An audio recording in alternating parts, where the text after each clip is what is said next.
नमस्कार दोस्तों, डेट है आज की 11 जून 2022 और स्वागत है आपका एडिटोरियल डिस्कशन में। आज हिंदू में तो एक ही इशू काम का है, वो भी इतना ज़्यादा इम्पोर्टेंट नहीं है। गल्फ सेंसिटिविटी से संबंधित, मतलब जो प्रोफेट मोहम्मद को लेकर टिप्पणी की गई ना इंडिया में, उसको लेकर गल्फ कंट्रीज़ किस प्रकार से सेंसिटिव हो गए, उससे संबंधित ये आर्टिकल है। दो और इश्यूज हम डिस्कस करेंगे। सबसे पहले इंडिया में पेटेंट रेजीम से संबंधित, और तीसरे नंबर पे कोऑपरेटिव मूवमेंट से संबंधित, किस प्रकार से लोकल लेवल पे कोऑपरेटिव्स का रोल इंपॉर्टेंट है क्लाइमेट चेंज को एड्रेस करने में, ग्लोबल वार्मिंग को एड्रेस करने में, उससे संबंधित ये आर्टिकल है। तो तीनों आर्टिकल्स को एक एक करके हम डिस्कस करते हैं। चलिए डिस्कशन स्टार्ट करते हैं।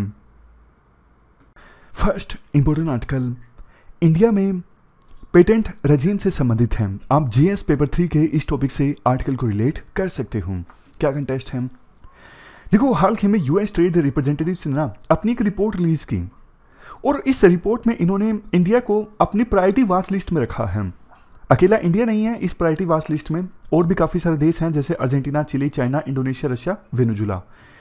किन देशों को इस लिस्ट में रखा जाता है यूएस ट्रेड रिप्रेजेंटेटिव्स के द्वारा, जिनके बारे में यूएस को यह लगता है कि ये देश पेटेंट की अच्छे से सुरक्षा नहीं कर रहे हैं, मतलब सिंपल भाषा में इंटेलेक्चुअल प्रॉपर्टी राइट्स की ठीक से प्रोटेक्शन नहीं कर रहे हैं। मैं आपको एग्जांपल की सहायता से बताता हूं। पेटेंट का क्या मतलब होता है आप सबको पता है, फिर भी बताता हूं। मान लीजिए किसी कंपनी ने कोई ड्रग डेवलप की, तो उस ड्रग को एक्सक्लूसिवली बेचने के, प्रोड्यूस करने के राइट्स मिल जाते हैं उस कंपनी को जिसने ड्रग को डेवलप किया है कुछ सालों के लिए, फॉर एग्जाम्पल 20 सालों के लिए। इसलिए दिया जाता है पेटेंट, ताकि वो कंपनी जिसने मेहनत की है ड्रग डेवलप करने में, रिसर्च की है, वो थोड़ा पैसा कमा सके उस ड्रग को बेच के। इसलिए पेटेंट दिया जाता है ताकि ज़्यादा से ज़्यादा R&D हो और कंपनीज रिस्क लें ड्रग्स को डेवलप करने में। अगर मान लीजिए पेटेंट नहीं मिलेगा तो फिर तो मेहनत किसी की और कोई कंपनी प्रोड्यूस करना स्टार्ट कर देगी ड्रग, तो फिर फायदा क्या हुआ उस कंपनी को जिसने ड्रग डेवलप की है इतने सालों की मेहनत से। तो ये बात श्योर है कि R&D को बूस्ट करने के लिए पेटेंट देना जरूरी है और पेटेंट की सुरक्षा भी जरूरी है। लेकिन देखो, दूसरी तरफ एक कंसर्न ये है, कई केसेस में जैसे अभी कोविड-19 था, अब कोविड-19 जैसी महामारी आ गई है, क्या इस सिचुएशन में पेटेंट माफ नहीं होना चाहिए?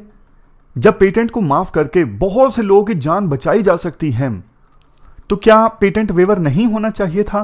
नहीं हुआ। वैसे इंडिया और साउथ अफ्रीका ने ज्वाइंट एप्लीकेशन दी थी WTO में, लेकिन कोविड-19 की वैक्सीन को प्रोड्यूस करने के लिए पेटेंट माफ नहीं हुआ। जिन कंपनीज ने ड्रग को डेवलप किया था सिर्फ वही मैन्युफैक्चर कर रही हैं, या फिर उन कंपनीज का किसी दूसरी कंपनी के साथ करार हुआ हो, एग्रीमेंट हुआ हो, तो वो कंपनीज कर रही हैं। बट ऐसा नहीं कि कोई भी कंपनी कोविड-19 की वैक्सीन डेवलप कर ले, ऐसा नहीं हुआ, पेटेंट वेवर नहीं हुआ। इससे पहले कि हम इंडिया में कंसर्न्स की बात करें कि पेटेंट रेजीम को लेकर चिंता क्या है यूएस की, मतलब यूएस क्यों बहुत बार बार बोलता है कि इंडिया में पेटेंट रेजीम अच्छा नहीं है, ये हम डिस्कस करें उससे पहले हम डिस्कस कर लेते हैं इंडिया में एक्ट कौन सा है जो पेटेंट्स की सुरक्षा करता है, प्रोटेक्शन करता है।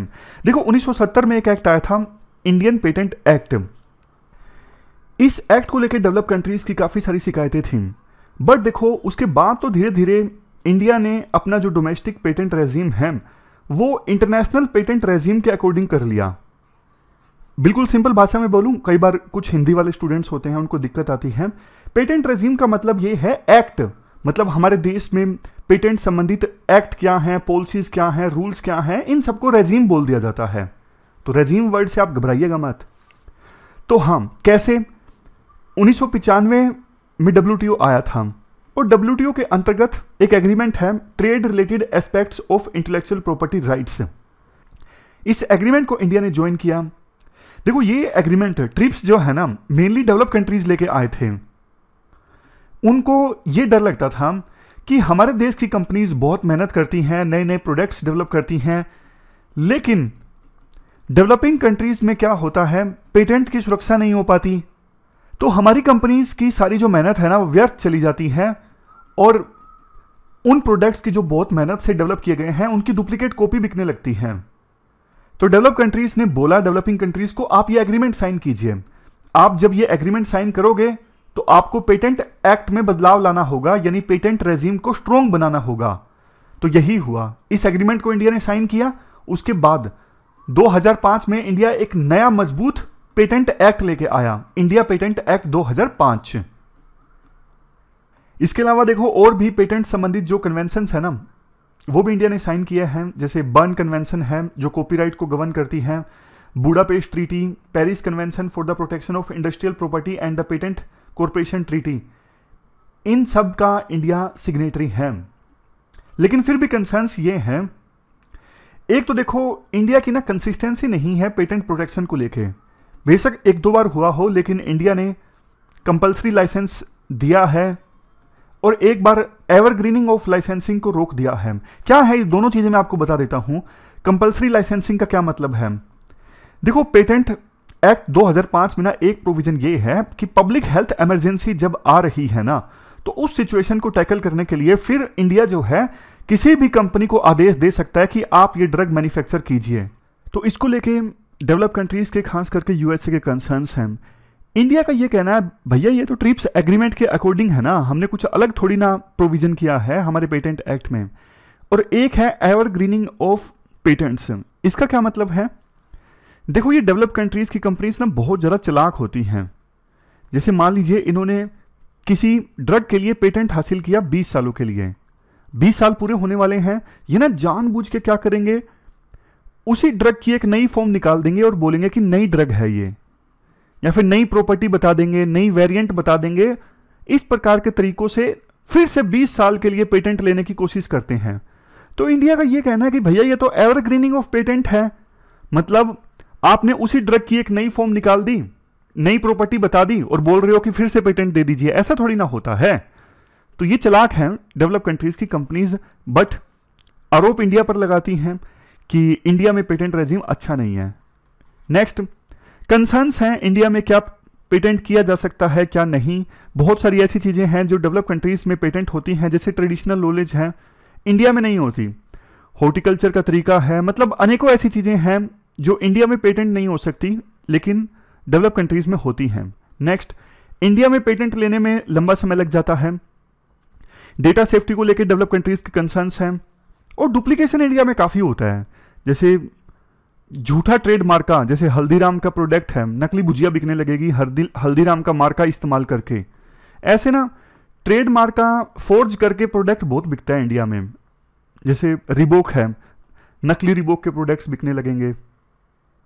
इसके अलावा लास्ट में आर्टिकल में कहा जाता है यूएसटीआर ने अपनी रिपोर्ट में कुछ ऐसे स्टेप्स को भी हाईलाइट किया जो पॉजिटिव हैं इंडिया ने लिए हैं पेटेंट रेजिम को स्ट्रॉन्ग बनाने के लिए, जैसे world intellectual property organization performances and phonogram treaty, India इनका पार्ट बना है इंडिया। इसके अलावा WIPO कॉपीराइट ट्रीटी इनका भी पार्ट बना है।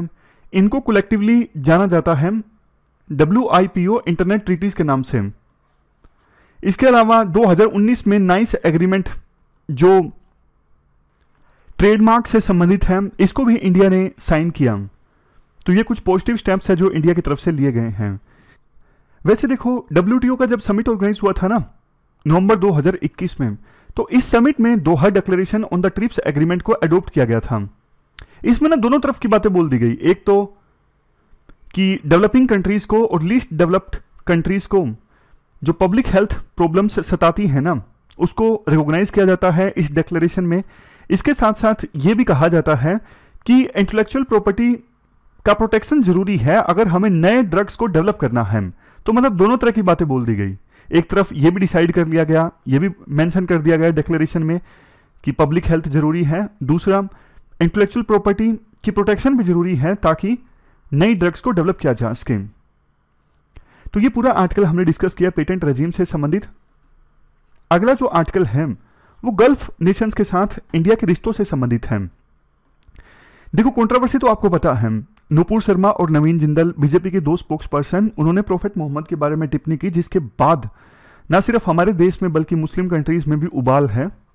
आप GS पेपर 2 के इस टॉपिक से आर्टिकल को रिलेट कर सकते हो। देखो हुआ क्या, काफी सारे गल्फ कंट्रीज ने ना इस पर आपत्ति जताई और मांग ये की कि इंडिया माफी मांगे इस मुद्दे पर, लेकिन इंडिया ने पूरी तरह से रिजेक्ट कर दिया। इंडिया ने कहा कि भैया दो लोगों की वजह से इंडिया क्यों माफी मांगे, इंडिया देश अपने आप में बहुत बड़ा है और कोई इंडिविजुअल कोई टिप्पणी करता है उसकी वजह से पूरे देश को माफी मांगने की क्या आवश्यकता है। तो इंडिया ने पूरी तरह से रिजेक्ट कर दिया गल्फ कंट्रीज की मांग को।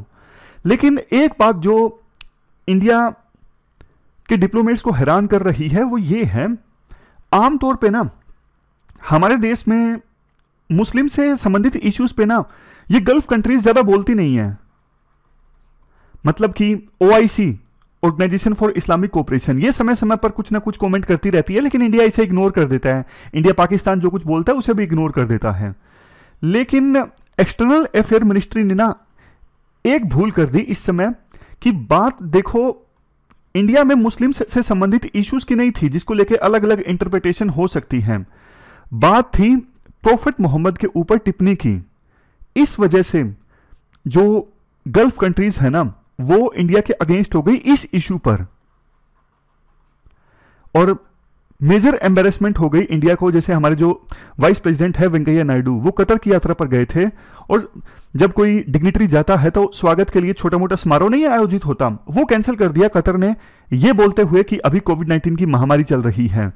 तब एकदम से हमारी एक्सटर्नल अफेयर मिनिस्ट्री है वो जागी और उन्होंने जो गल्फ कंट्रीज हैं उनके कंसर्न्स को एड्रेस करना स्टार्ट किया, और जो 2 स्पोक्स पर्सन्स हैं बीजेपी के, एक को सस्पेंड कर दिया गया और नवीन जिंदल उनको एक्सपेल कर दिया गया पार्टी से। वैसे देखो एक के बाद एक टोटल 15 कंट्रीज ने जब इंडिया के अगेंस्ट इस इशू पर अपना प्रोटेस्ट रजिस्टर करवाया ना, तो ऐसा लगा जैसे ये तो एक डोमिनो इफेक्ट है। डोमिनो इफेक्ट मतलब कतर ने कर दिया, कतर ने इंडियन एनवॉय को समन किया, उसके बाद और काफी सारे देशों ने इंडियन एनवॉय को समन करके अपना प्रोटेस्ट रजिस्टर करवाया। बट बात वही आती है, नपूर शर्मा और नवीन जिंदल ये कोई सरकार के मिनिस्टर नहीं हैं, ये इंडिविजुअल्स हैं, बेशक किसी पार्टी के पर्सन हो, तो पूरे इंडिया को कोई कैसे क्रिटिसाइज कर सकता है इस चीज को लेके। लेकिन ये बात सच है, इंडिया में कहीं ना कहीं देखो कम्युनलिज्म काफी ज्यादा इंक्रीज हुआ है पिछले कुछ समय से, और टीवी डिबेट्स भी काफी ज्यादा जहरीली हो गई हैं। ऐसे वक्त का कुछ देखो बाहरी देश जो है, फॉर एग्जांपल पाकिस्तान, वो फायदा उठाने की कोशिश करते हैं। जैसे मतलब ऑलरेडी अगर कम्युनलिज्म हो तो छोटी से छोटी बात को हवा दे दी जाती है बहुत बड़ी। देखो रिलीजन ना हमें जीने का तरीका सिखाता है। जैसे हिंदू धर्म में इतने सारे त्योहार हैं, मुस्लिम्स के अलग से त्योहार हैं, क्रिश्चियंस के अलग से त्योहार हैं, तो हमें कैसे जिंदगी जीनी है वो सिखाया जाता है धर्म के द्वारा।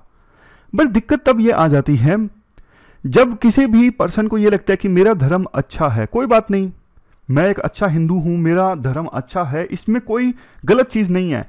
लेकिन जब वो ये बोलने लगता है ना कि दूसरे का धर्म बेकार है, आपको ये नहीं करना चाहिए, आप घटिया हो, तब दिक्कतें होने स्टार्ट हो जाती हैं। तब फिर वो कम्युनलिज्म आना स्टार्ट हो जाता है। मतलब आपको अपने धर्म पे गर्व है, इसमें कोई बुराई नहीं है, आप धार्मिक हो ये भी सही है, कोई दिक्कत नहीं है, फेथ का मामला है, विश्वास का मामला है। लेकिन जब आपको दूसरों के धर्म से शिकायत होनी स्टार्ट हो जाती है ना, तो आपको यह लगता है कि दूसरे धर्म के लोगों के इंटरेस्ट मेरे धर्म के लोगों से अलग हैं, और दोनों में जीरो सम गेम है। जीरो सम गेम मतलब अगर दूसरे धर्म के लोग आगे बढ़ते हैं तो मुझे नुकसान होगा, ये सब भावनाएं जब आनी स्टार्ट हो जाती है ना, तब कम्युनलिज्म आ जाता है। तब फिर देश टूटना स्टार्ट हो जाता है। टूटा 1947 में, आगे भी टूट सकता है अगर कम्युनलिज्म बढ़ेगा तो इस चीज को ना यहीं पर दबाने की आवश्यकता है, क्योंकि देश देखो तभी आगे बढ़ सकेगा जब देश एकजुट हो। अदरवाइज तो फिर दुश्मन देश भी इंडिया में जो फॉल्ट लाइन्स है ना उनका इस्तेमाल करना स्टार्ट करेगा अपने फायदे के लिए। अगर देखो नेशनलिज्म देश का होना चाहिए ना, वो धर्म के आधार पर नहीं होना चाहिए, वो इकोनॉमी के आधार पर होना चाहिए कि हम सबको मिलकर देश की इकोनॉमी को इतना मजबूत बनाना है। एक आर्टिकल हमने डिस्कस किया था, आपको याद होगा, कि इतना मजबूत बनाना है कि वर्ल्ड के बड़े बड़े कंट्रीज इंडिया को पूछना स्टार्ट करें, इंडिया का पासपोर्ट मजबूत हो। अभी इंडिया को कोई मतलब फ्री वीजा कितने कम कंट्रीज इंडिया को देते हैं, जबकि यूएस का, जापान का, इनका वीजा कितना स्ट्रॉन्ग है, मतलब पासपोर्ट इनका कितना स्ट्रॉन्ग है, वीजा ऑन अराइवल मिलता है। इंडिया के पास जिसका पासपोर्ट है उसको कितने कम देश वीजा ऑन अराइवल देते हैं। तो ये छोटी छोटी चीजें हैं, तब पॉसिबल होंगी जब India as a country strong होगा, इंडिया की इकोनॉमी स्ट्रांग होगी। तो ये पूरा आर्टिकल हमने डिस्कस किया, जिसमें राइटर भी यही वकालत करते हैं कि इंडिया में सभी धर्मों का सम्मान, आपसी भाईचारा, विभिन्न कम्युनिटीज का आपस में ट्रस्ट, ये सब जरूरी है, तब इंडिया मजबूत होगा। अब चलते हैं अगले आर्टिकल की तरफ। इसके बाद नेक्स्ट आर्टिकल कोऑपरेटिव्स के रोल से संबंधित हैं क्लाइमेट चेंज को एड्रेस करने के लिए। आप जीएस पेपर 3 के इस टॉपिक से आर्टिकल को रिलेट कर सकते हो।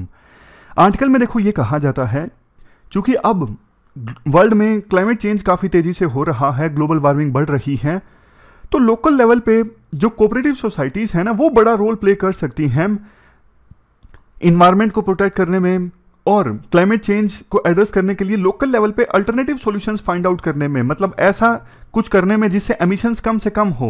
बट आवश्यकता ये है, सरकार को कोऑपरेटिव्स को ना सपोर्ट करने की आवश्यकता है, अलग अलग तरीकों से पॉलिसी सपोर्ट देने की आवश्यकता है, फंडिंग संबंधित सपोर्ट करने की आवश्यकता है। अब इससे पहले कि हम आगे बढ़ें, हम ना कोऑपरेटिव से संबंधित पूरा का पूरा जो बेसिक्स है ना वो डिस्कस कर लेते हैं। याद होगा आपको, हमने एग्जाम्पल के साथ डिस्कस किया था मैथ्स वाला एग्जाम्पल, कि किसी हॉस्टल में 100 स्टूडेंट्स हैं, वो डिसाइड करते हैं कि हम कोऑपरेटिव सोसाइटी बनाएंगे जो कि मैथ्स में हमारे लिए खाना तैयार करवाएगी। एक और एग्जाम्पल देखिए, जैसे देखो एक तो ये सिस्टम होता है, कोई बिल्डर जिसने ज़मीन ली, ज़मीन के ऊपर रेजिडेंशियल सोसाइटी इस्टेब्लिश कर दी जिसमें 100 फ्लैट्स हैं। अब बिल्डर एक एक करके उन 100 फ्लैट्स को बेचेगा और मुनाफा कमाएगा। एक दूसरा मॉडल ये भी हो सकता है, मान लीजिए पहले से ही वो 100 लोग जिनको घर की तलाश है, जो अपने लिए फ्लैट बनवाना चाहते हैं, वो एक साथ आ जाएं, एक कोऑपरेटिव सोसाइटी इस्टेब्लिश करें, प्रॉपरली उस कोऑपरेटिव सोसाइटी का प्रेसिडेंट चुना जाए, कोषाध्यक्ष चुना जाए, सेक्रेटरी चुना जाए, और ये कोऑपरेटिव सोसाइटी इन 100 लोगों से पैसा इकट्ठा करके जमीन लेके वहां पे घर बनवाए। अगर ऐसा ये 100 लोग करेंगे तो इनको सस्ता पड़ेगा, क्योंकि बिल्डर का जो मुनाफा है वो खत्म हो जाएगा। ये 100 लोग मिलके ही अपने लिए लैंड परचेज किया, इन्होंने अपने लिए घर बनवाया, तो इनको वो फ्लैट सस्ता पड़ेगा। ये ही एक और एग्जाम्पल है कोऑपरेटिव सोसाइटी का। एग्जाम में लिखने के लिए डेफिनेशन क्या है? इंटरनेशनल लेबर ऑर्गेनाइजेशन के अकॉर्डिंग कोऑपरेटिव देखो एक ऑटोनोमस एसोसिएशन ऑफ पर्सन्स हैं जो कि एक साथ आते हैं वॉलंटरी अपनी इच्छा से, ताकि अपने कॉमन इकोनॉमिक, सोशल और कल्चरल जो जरूरतें हैं उनको पूरा कर सके। कोऑपरेटिव के ऊपर किसी एक पर्सन का हक नहीं होता है और जितने मेंबर्स होते हैं सबके द्वारा मिलके उस कोऑपरेटिव को कंट्रोल किया जाता है डेमोक्रेटिकली। तो ये डेफिनेशन है, कॉम्प्रिहेंसिव डेफिनेशन है जो एग्जाम में आपको लिखनी है। कोऑपरेटिव देखो काफ़ी तरह के हो सकते हैं। कंज्यूमर कोऑपरेटिव्स, यानी कंज्यूमर एक साथ आते हैं अपने कॉमन हितों की पूर्ति के लिए, प्रोड्यूसर एक साथ आते हैं, हाउसिंग के लिए लोग एक साथ आते हैं, क्रेडिट के लिए एक साथ आते हैं, या फिर मार्केटिंग के लिए एक साथ आते हैं। ये डिपेंड करता है कि जिस पर्पज़ के लिए मेंबर्स जो हैं वो एक साथ आए हैं उस पर डिपेंड करेगा कि कोऑपरेटिव सोसाइटी का टाइप क्या है। यूनाइटेड नेशंस जनरल असेंबली ने 2012 का जो साल है वो इंटरनेशनल ईयर ऑफ कोऑपरेटिव्स के तौर पर डेजिग्नेट किया था। इंडिया देखो अभी भी एक कृषि प्रधान देश है, तो इंडिया में एग्रीकल्चर और एग्रीकल्चर से जुड़े सेक्टर्स में कोऑपरेटिव मूवमेंट ने, कोऑपरेटिव्स ने डेवलपमेंट लाने के लिए बहुत इंपॉर्टेंट रोल प्ले किया है। आपको तो पक्का याद होगा, कुछ दिनों पहले हमने एक आर्टिकल डिस्कस किया था डेयरी सेक्टर से संबंधित, किस प्रकार से ऑपरेशन फ्लड में, यानी मिल्क रेवोल्यूशन हमारे देश में आया, उसमें कोऑपरेटिव मूवमेंट ने कैसे रोल प्ले किया। इसके अलावा और भी काफ़ी सारे सेक्टर्स हैं जहां पर कोऑपरेटिव्स डोमिनेंट हैं, जैसे एग्रीकल्चर, क्रेडिट, मार्केटिंग। इफ़को जो है, इस कोऑपरेटिव ऑर्गेनाइजेशन का शेयर फर्टिलाइजर्स के मामले में तीसरे नंबर पे है। इसके अलावा milk, cotton, handloom, housing, edible oil, sugar, fisheries, इनसे जुड़े कोऑपरेटिव्स ने भी काफ़ी अच्छा काम किया है। अब देखो थोड़ा हम इतिहास में जाते हैं।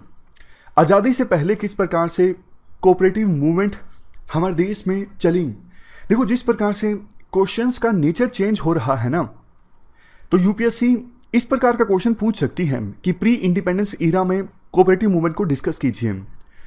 तो कोऑपरेटिव से पहले तो देखो स्टार्ट हुए थे यूरोप में, लेकिन ब्रिटिश गवर्नमेंट ने कोऑपरेटिव्स को इंडिया में भी इस्टेब्लिश किया, क्योंकि इंडिया में फार्मर्स काफ़ी पुअर थे और मनी लेंडर्स के द्वारा फार्मर्स को काफ़ी ज़्यादा एक्सप्लॉइट किया जाता था।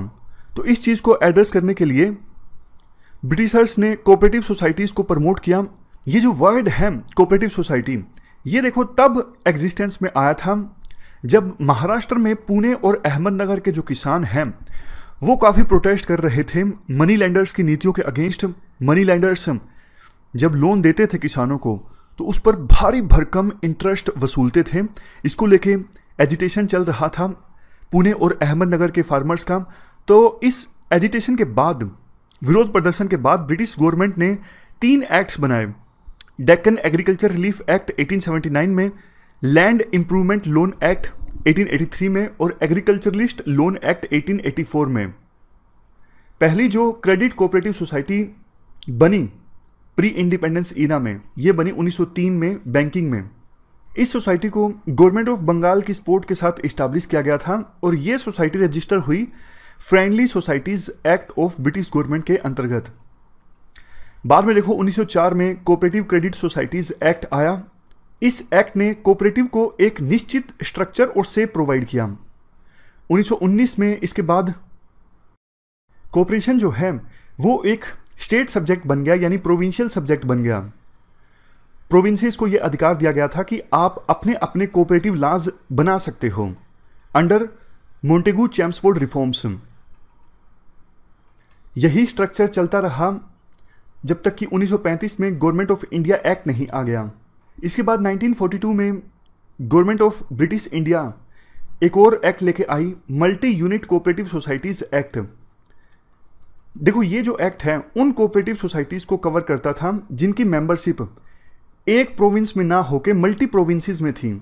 उस समय कई सारे प्रोविंस थे इंडिया में, और अगर मान लीजिए कोऑपरेटिव सोसाइटीज की जो मेंबरशिप है वो अलग अलग प्रोविंसेस में भी है, तो ऐसी कोऑपरेटिव सोसाइटीज को कवर करता था ये एक्ट।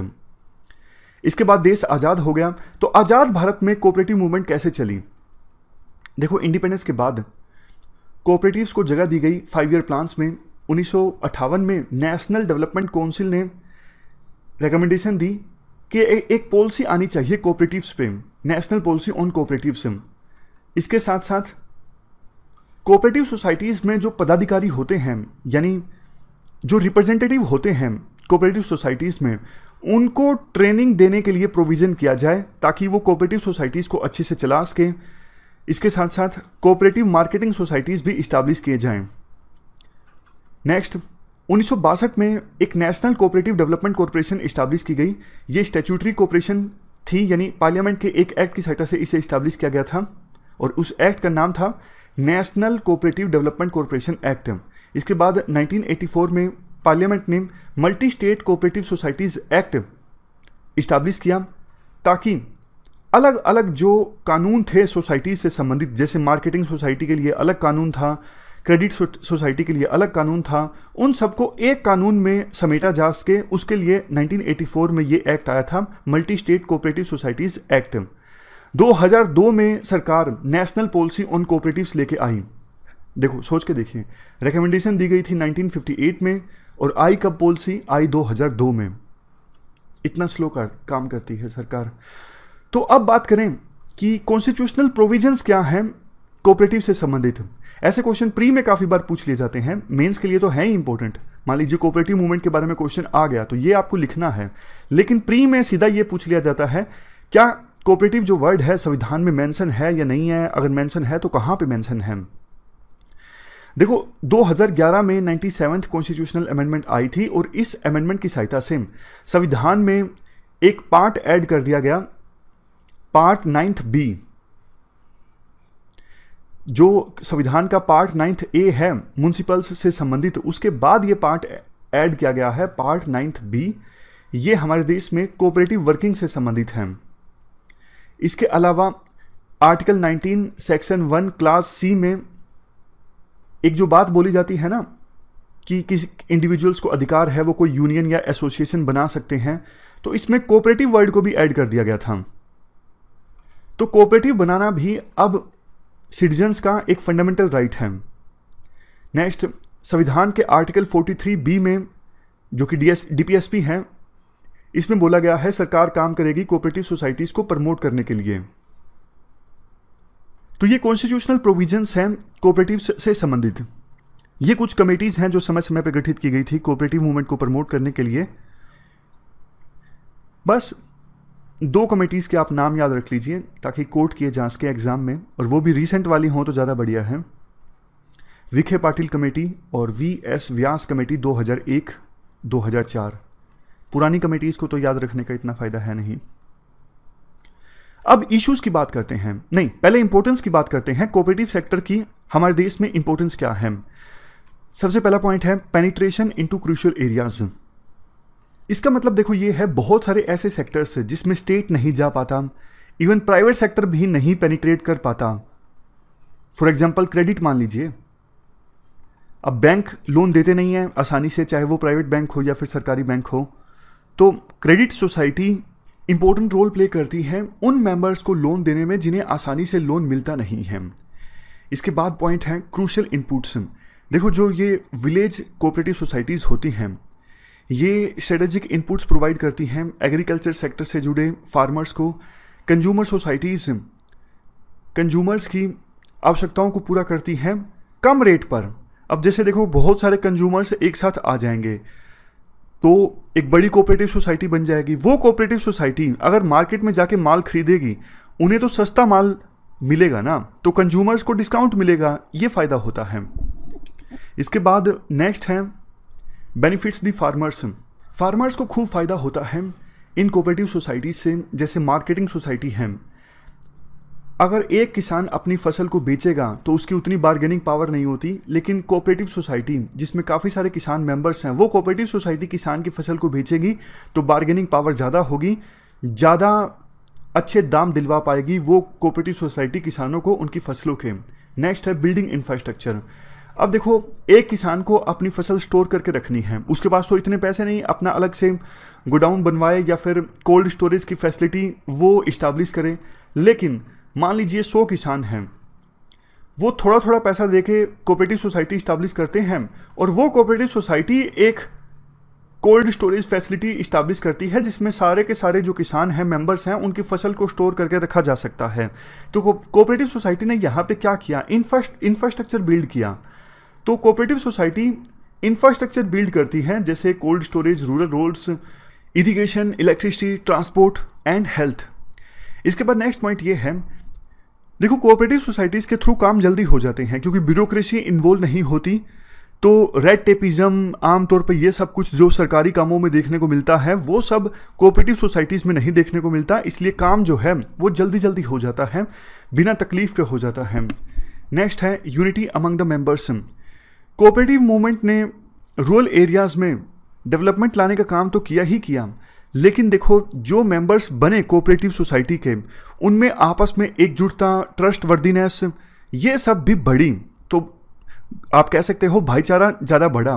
नेक्स्ट है बियॉन्ड क्लास कन्फ्लिक्ट। देखो हमारे देश में सोसाइटी में तो क्लास डिवाइड बहुत ज़्यादा है, तो कोऑपरेटिव सोसाइटी में जब अलग अलग सेक्शंस के अलग अलग तबकों के लोग एक साथ आते हैं तो क्लास डिवाइड कम होता है। Next encourages democratic values.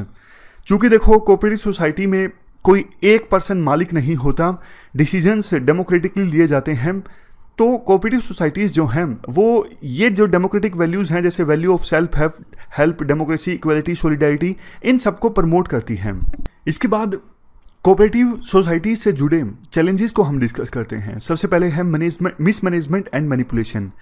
देखो बहुत बार ऐसा देखा जाता है कि कोऑपरेटिव सोसाइटी में मेंबर्स की संख्या काफ़ी ज़्यादा होती है और कोऑपरेटिव सोसाइटी को मिसमैनेज किया जाता है। गवर्निंग बॉडी में ज़्यादातर अमीर लोग होते हैं, पावरफुल लोग होते हैं, और जो कॉमन मेंबर्स होते हैं उनकी कोई सुनवाई नहीं होती। जो गवर्निंग बॉडी में लोग होते हैं वो अपनी मनमानी करते हैं, अपनी मर्जी से कोऑपरेटिव सोसाइटी को चलाते हैं। और आजकल तो देखो पॉलिटिक्स काफ़ी ज़्यादा होने लगी है, मतलब पॉलिटिशियंस घुस जाते हैं कोऑपरेटिव सोसाइटीज़ में क्योंकि उनको लगता है कोऑपरेटिव सोसाइटी पर कब्जा हो गया तो ज़्यादा से ज़्यादा वोट्स हासिल किए जा सकते हैं। तो आप कह सकते हो पॉलिटिसाइजेशन हो चुका है कोऑपरेटिव सोसाइटीज़ का। इसके बाद नेक्स्ट है लैक ऑफ अवेयरनेस। मेंबर्स को पता नहीं होता कि उनकी कोऑपरेटिव सोसाइटी का एम क्या है, ऑब्जेक्टिव क्या है, कैसे कोऑपरेटिव इंस्टीट्यूशन रन होनी चाहिए, कुछ नहीं पता, मतलब जानकारी का अभाव होता है। इसके बाद नेक्स्ट है रिस्ट्रिक्टेड कवरेज। देखो ज़्यादातर जो कोऑपरेटिव सोसाइटीज़ हैं ना उनके कुछ ही मेंबर होते हैं और वो 1-2 गाँव तक सीमित होती हैं। बड़ी कोऑपरेटिव सोसाइटीज़ हमारे देश में काफ़ी कम हैं। नेक्स्ट है फंक्शनल वीकनेस। कोऑपरेटिव मूवमेंट में एक ये कमी ये है, कोऑपरेटिव सोसाइटीज़ में ट्रेंड पर्सनल की कमी है। ट्रेंड स्टाफ होना तो वो अच्छे से नेगोशिएट कर ले मेंबर्स के इंटरेस्ट को सर्व करने के लिए, लेकिन ऑलमोस्ट सारे मेंबर्स ऐसे होते हैं जिन्हें पता ही नहीं कि करना क्या है, तो इसलिए कोऑपरेटिव सोसाइटी ज़्यादा इफेक्टिवनेस से काम नहीं कर पाती। नेक्स्ट है lack of efforts for capital formation. देखो कोई भी कोऑपरेटिव सोसाइटी सफल तो तब होगी ना जब उसके पास पैसे होंगे, और पैसे कब आएंगे जब मेंबर्स थोड़ा थोड़ा कंट्रीब्यूट करेंगे। लेकिन मेंबर्स कंट्रीब्यूट कम करते हैं, इस वजह से कोऑपरेटिव सोसाइटी के पास कैपिटल नहीं होता। कैपिटल नहीं होता तो वो सारी बातें जो हमने डिस्कस की कि हाँ कोऑपरेटिव सोसाइटी इंफ्रास्ट्रक्चर भी बिल्ड करती है, वो कैसे करेगी? पैसे ही नहीं होंगे तो कोऑपरेटिव सोसाइटी इंफ्रास्ट्रक्चर कैसे बिल्ड कर सकेगी?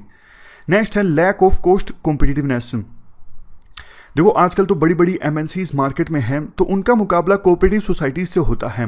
तो जाहिर तौर पर जो एमएनसीज हैं उनके पास तो रिसोर्सेज की कमी नहीं होती ना, वो भारी पड़ती हैं कोऑपरेटिव सोसाइटीज़ पर। कोऑपरेटिव सोसाइटीज़ के पास इतनी एक्सपर्टीज़ नहीं होती, इतने रिसोर्सेज नहीं होते, तो वो कंपटीशन में पिछड़ जाती हैं जब उनका एमएनसीज के साथ कंपटीशन होता है। इसके बाद स्लाइड पलटते हैं। नेक्स्ट पॉलिटिसाइजेशन का पॉइंट हमने डिस्कस कर लिया।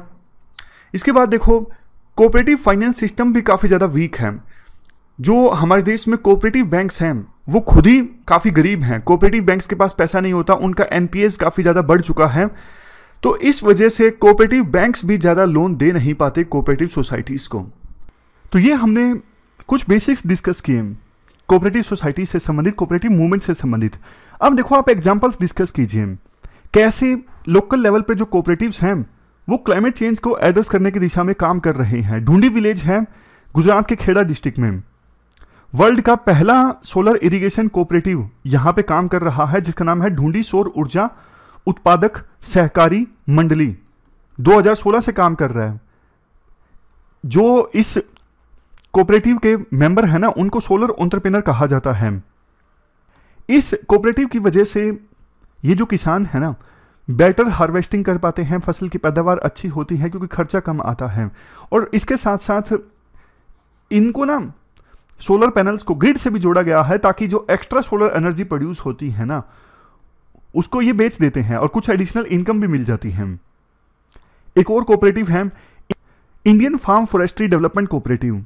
ये एक बहुत बड़ा कोऑपरेटिव है जो कि वेस्टलैंड को, मतलब खराब हुई भूमि को वापस जंगल में कन्वर्ट कर रहा है 3 नॉर्थ सेंट्रल स्टेट्स में, राजस्थान, उत्तर प्रदेश और मध्य प्रदेश। तो इस प्रकार से हमने चैलेंजेस डिस्कस किए। सजेशंस की बात करें, अगर देखो चैलेंजेस पता हो तो सजेशन तो आप आसानी से लिख सकते हो। जैसे एक चैलेंज ये था ट्रेंड स्टाफ की कमी है कोऑपरेटिव सोसाइटीज़ में, तो आप सॉल्यूशन दे दो कि स्टाफ को ट्रेन करने की आवश्यकता है, प्रोफेशनलिज्म इंड्यूस करने की आवश्यकता है कोऑपरेटिव सोसाइटी में। जैसा हमने चैलेंज डिस्कस किया कि कुछ लोग जो चुने जाते हैं गवर्निंग बॉडी में वो अपनी मनमानी करते हैं, तो इसका आप सॉल्यूशन दे सकते हो कि cooperative society proper laws, proper rules के आधार पर चलनी चाहिए और डिसीजंस डेमोक्रेटिकली लिए जाने चाहिए। कोऑपरेटिव सोसाइटी का मकसद होना चाहिए मेंबर्स को एकजुट रखना। मेंबर्स बेशक देखो एक दूसरे को जाने ना, लेकिन कोऑपरेटिव सोसाइटी एकजुटता से काम करे, ये बहुत ज़्यादा ज़रूरी है, क्योंकि कोऑपरेटिव सोसाइटी में बहुत ज़्यादा कैपेसिटी है लोगों की प्रॉब्लम्स को सोल्व करने की। पास्ट में काफ़ी सारे सेक्टर्स में अच्छा काम किया है और फ्यूचर में भी देखो नए नए एरियाज़, नई नई टेक्नोलॉजीज़ आ रही हैं। तो कोऑपरेटिव सोसाइटी लोगों को उन टेक्नोलॉजीज़ के बारे में, उन एरियाज़ के बारे में फैमिलियर कर सकती है और उन एरियाज़ में कोऑपरेटिव सोसाइटी अच्छा काम कर सकती है। इफेक्टिव लीडरशिप की आवश्यकता है कोऑपरेटिव सोसाइटीज़ को, तो सरकार इस दिशा में कुछ प्रयास कर सकती है। तो ये हमने पूरा आर्टिकल डिस्कस किया कोऑपरेटिव मूवमेंट से संबंधित। आज हमने टोटल 3 इश्यूज़ को डिस्कस किया। फिलहाल इस डिस्कशन में इतना ही है। Thank you very much for discussion.